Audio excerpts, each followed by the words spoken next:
भारत में ना हर बच्चे को एक ऐसा कानूनी अधिकार मिला है जो सच में देश का भविष्य बदलने की ताकत रखता है। तो आज चलिए इसी क्रांतिकारी कानून यानी शिक्षा के अधिकार अधिनियम को थोड़ा और गहराई से समझते हैं।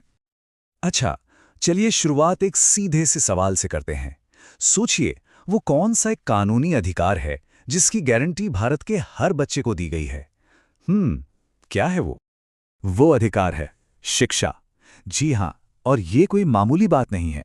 देखिए, जो शिक्षा का अधिकार अधिनियम 2009 है, जिसे हम आरटीई एक्ट भी कहते हैं, वो इसे सिर्फ एक सरकारी पॉलिसी नहीं बनाता। नहीं, वो इसे संविधान के आर्टिकल 21A के तहत एक फंडामेंटल राइट यानी मौलिक अधिकार बनाता है।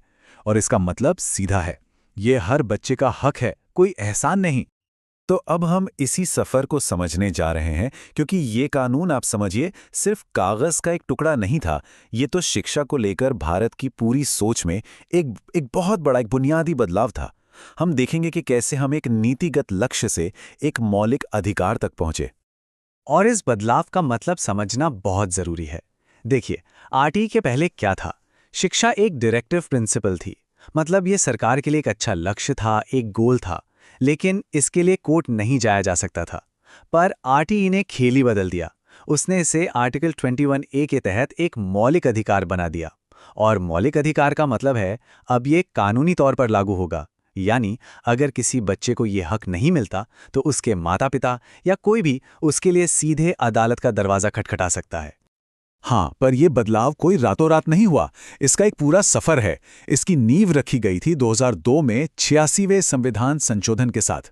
फिर 2009 में जाकर यह कानून संसद से पास हुआ और आखिरकार 1 अप्रैल 2010 वो तारीख थी जब यह पूरे भारत में एक हकीकत बनकर लागू हो गया। तो ठीक है, कानून तो बन गया, लेकिन अब सवाल ये है कि ये काम कैसे करता है। चलिए अब इसके खाके को समझते हैं कि आखिर इसमें स्टूडेंट्स, स्कूलों और टीचर्स, इन सबके लिए क्या नियम बनाए गए हैं। सबसे पहले बात करते हैं स्टूडेंट्स की। उनके लिए ना 3 बहुत बड़ी बातें हैं इसमें। पहली, मुफ्त शिक्षा। और मुफ्त का मतलब सिर्फ फीस माफ नहीं, बल्कि किताबें, यूनिफॉर्म, यहां तक कि मिड डे मील भी। दूसरी, अनिवार्य एडमिशन, यानी कोई भी स्कूल किसी बच्चे को एडमिशन देने से मना नहीं कर सकता। और तीसरी थी नो डिटेंशन पॉलिसी, मतलब क्लास 8 तक किसी बच्चे को फेल नहीं किया जा सकता था। हाँ, ये बात और है कि 2019 में इसमें एक बदलाव किया गया और अब स्कूलों को क्लास 5 और 8 में एग्जाम लेने की इजाजत है। अच्छा, अब आते हैं स्कूलों पर। इस कानून ने उन पर भी बड़ी जिम्मेदारियां डाली। शायद सबसे बड़ा और सबसे चर्चित प्रावधान था प्राइवेट स्कूलों में 25% ईडब्ल्यूएस कोटा। ये एक तरह का गेम चेंजर था, ताकि आर्थिक रूप से कमजोर बच्चों को भी अच्छे प्राइवेट स्कूलों में पढ़ने का मौका मिले। इसके अलावा स्कूलों के लिए कुछ मिनिमम स्टैंडर्ड्स भी तय किए गए, जैसे सही बिल्डिंग होनी चाहिए, प्लेग्राउंड, लाइब्रेरी, टॉयलेट्स और एक स्कूल मैनेजमेंट कमेटी यानी एसएमसी बनाना भी जरूरी कर दिया गया, जिसमें 75% सदस्य माता पिता ही होंगे। और हाँ, बात सिर्फ बच्चों और इमारतों की नहीं थी, शिक्षकों की क्वालिटी पर भी पूरा ध्यान दिया गया। इसके लिए भी कुछ नियम बने, जैसे प्राइमरी में हर 30 बच्चों पर कम से कम एक टीचर होना चाहिए। सभी टीचर्स के लिए टीचर एलिजिबिलिटी टेस्ट यानी टेट पास करना जरूरी बना दिया गया। और तो और टीचर्स के प्राइवेट ट्यूशन लेने पर भी रोक लगा दी गई, ताकि वो पूरा ध्यान स्कूल पर ही दें। तो देखिए, इस कानून को लागू हुए 1 दशक से ज्यादा का समय हो चुका है। तो अब सवाल उठता है, इसका रिपोर्ट कार्ड कैसा है? क्या यह अपने वादों पर खरा उतरा है? चलिए इसकी उपलब्धियों और चुनौतियों दोनों पर एक नजर डालते हैं। अगर सबसे बड़ी कामयाबी की बात करें तो वो है एनरोलमेंट। आप देखिए, इस कानून के बाद प्राइमरी एजुकेशन में एनरोलमेंट रेट 96% से भी ऊपर चला गया। मतलब लगभग हर बच्चा अब स्कूल की दहलीज तक तो पहुंच ही रहा है। और ये वाकई में एक बहुत बड़ी उपलब्धि है। और ये कहानी सिर्फ सरकारी स्कूलों की नहीं है। जो 25% वाला कोटा था ना, उसकी वजह से 2 करोड़, सोचिए 2 करोड़ से भी ज्यादा बच्चे जो वंचित या आर्थिक रूप से कमजोर परिवारों से आते हैं, उन्हें प्राइवेट स्कूलों में एडमिशन मिला।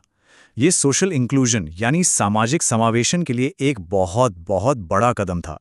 लेकिन कहानी का एक दूसरा पहलू भी है, एक कड़वी सच्चाई। एनरोलमेंट तो बढ़ गया, पर सीखने की क्वालिटी का क्या? ASR जैसी रिपोर्ट्स जो हर साल आती हैं वो एक चिंताजनक तस्वीर दिखाती हैं। जब हमें पता चलता है कि क्लास 5 के 50% बच्चे क्लास 2 की किताब तक ठीक से नहीं पढ़ सकते, तो एक बहुत ही गंभीर मुद्दा बन जाता है। और चुनौतियां बस इतनी ही नहीं हैं। आज भी देश में करीब करीब 10 लाख शिक्षकों के पद खाली पड़े हैं।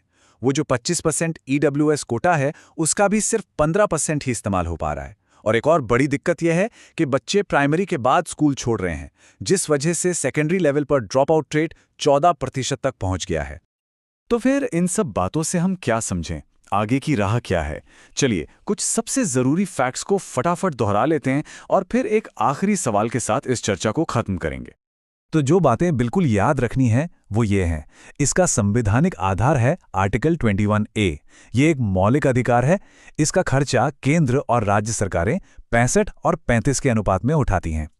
हर 1 किलोमीटर के दायरे में एक प्राइमरी स्कूल होना जरूरी है, और जो स्कूल नियम तोड़ते हैं उन पर 1 लाख तक का जुर्माना भी लग सकता है। और हाँ, अब यह कानून सरकार के समग्र शिक्षा अभियान का एक अहम हिस्सा है। और यहीं पर आके हम इस पूरे विश्लेषण के सबसे जरूरी सवाल पर पहुंचते हैं। देखिए, RTE ने बच्चों को स्कूल के दरवाजे तक पहुंचाने का अधिकार तो दे दिया, और ये अपने आप में एक ऐतिहासिक कामयाबी है, इसमें कोई शक नहीं। लेकिन असली सवाल तो ये है कि उन्हें सीखने का अधिकार कब हासिल होगा। इसी एक बड़े सवाल के साथ आज के लिए बस इतना ही।